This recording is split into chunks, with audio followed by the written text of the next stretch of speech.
Hello and welcome once again to another episode. Yeah, I know it's been a while and I could give 20 or so weak excuses, but let's just say we're busy in the house and that it's just hard to track down all my junk. It keeps moving around. Once it's done though, it'll be well worth it. Basically, the old gaming room we had grew out of its space, so we just gave the living room the boot and decided to make that the new entertainment room. There's already a house to live in, why devote a separate room for it? But for now, I dug something out and we're going to take a look at it. It's a plug-and-play TV game from Jack Pacific called The Batman, which is based on the animated series of the same name that started back in 2004. In my opinion, one of the weakest Batman series with just too many changes to the Batman universe. And I honestly don't understand why it got so popular, but oh well, that's just me I guess. On the other hand, compared to the other crap that came out on TV back then, it does seem alright I guess. Let's first look at the unit itself. It looks like a Batarang I guess, and looks pretty decent. It feels nice in the hand too, no problems there. The buttons have this bluish transparent plastic, which is nice, probably done to emulate the blue from the Batarangs in the cartoon series. There is a directional pad and 3 face buttons, A, B and X. They don't say that though, which is a bit odd, but with only 3 buttons it shouldn't be too hard to figure out which is which. There's also a start pause button made in the Batman logo. It looked nice, but it's a real bitch to push down with your thumb. You really need to push it down with your fingertips, it's just too narrow. On the front there's an on-off switch and a reset button to reset the unit. There's also a LED there to show if the unit is actually on or off. On the back you have a standard compensate cable, although it only supports mono sound, so you only have a yellow and a white plug. Now you may have noticed that it's quite bulky. Well, that's for the batteries of course. This unit requires 4 AA batteries and they last pretty long. In fact, I've played quite a bit for this review and didn't need to replace them yet. Let's check out the actual game and see how that's like.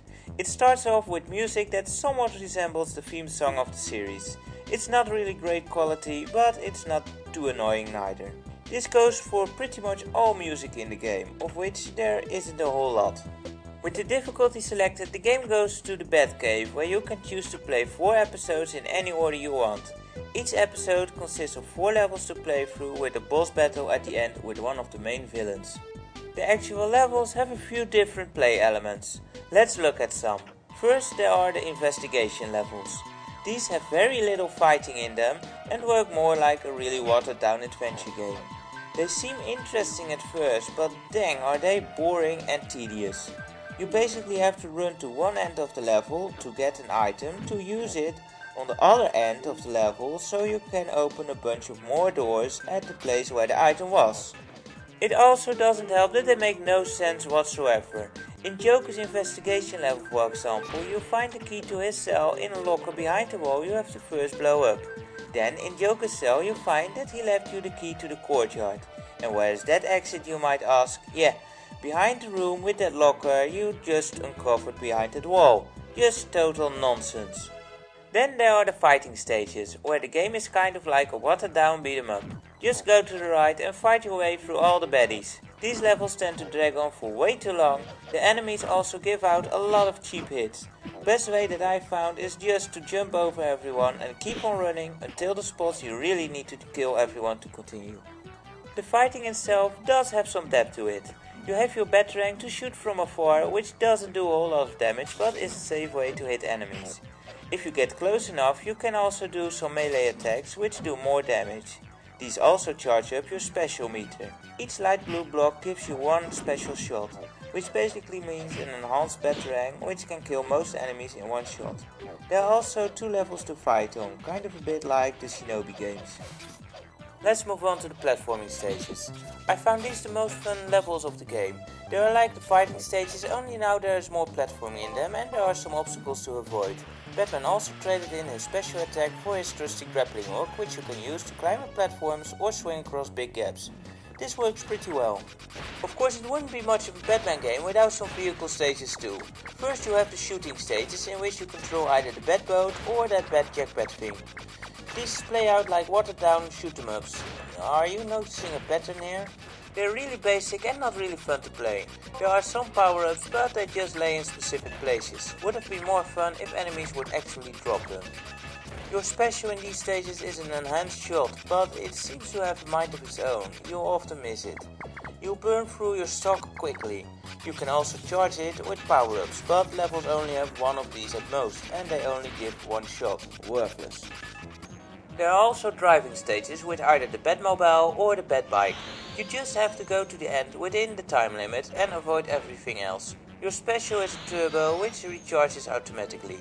Sometimes you also have to slam other cars or avoid bullets that just slow you down. These stages are way too easy and kind of crazy. Normal traffic like pickup trucks can overtake the Batman. Makes no sense. Finally, you'll get to the boss stages. Well, these are just not thought out that well. Joker is alright, but for example Firefly is a complete joke. You have to be really stupid to get hit by him. Freeze has an easy attack pattern and some goons to charge up your special with, but you can also batarang him to death. It just takes a while. Then there's Bane. He really cracked me up. You have to wonder if the developers actually knew anything about these characters. First of all, you're chasing Bane in the first 4 levels, which already doesn't suit his character very much. But in his boss stage, they make him a complete pansy. He just stands there and does absolutely nothing. The only way to hit him is to charge up on the thugs and special him to death. How can they make one of the only villains that can seriously mess up Batman such a wuss? And speaking of this episode, where's the Batbot, dammit? I wanted to kick Bane's ass in that. I guess they didn't get the license to use that name in the game. They must have been really proud of the ones they did get though, since every piece of text is full of them and in capitals. Once you beat all the episodes, you unlock the last episode. This only has 2 stages, one of those annoying investigation levels and a boss fight with, wait for it, the Penguin. He's actually the hardest boss of the game and a fitting challenge at the end. But why him? I never saw him as one of the high-end criminals and he's almost always used for comical relief. It would have made more sense if he switched places with the Joker or just someone completely different. How about Clayface for example, about the only interesting villain from the show? Overall, this game's too easy. However, in some stages you are running against a time limit and to avoid nasty programming they just decided to remove the checkpoints from those stages. Since you run into some cheap hits anyway, these stages can be quite frustrating. Although I didn't mind the extra challenge, it's just bad design like that. So no, this game's no golden turd. Although it's not the worst plug and play game out there, it does control well and it actually has some original content. It's just too easy and basic in most ways. The graphics and sound don't fare that well neither. You'd think that in 2004 they could have made a far better game than this. If you happen to find it for really cheap, it might be worth it to check it out and have some laughs with it. But don't pay more than $5 for this. Well, that's it for me. Sorry again that it took so long this time. Hope to have the next one up much quicker. Until then, take care.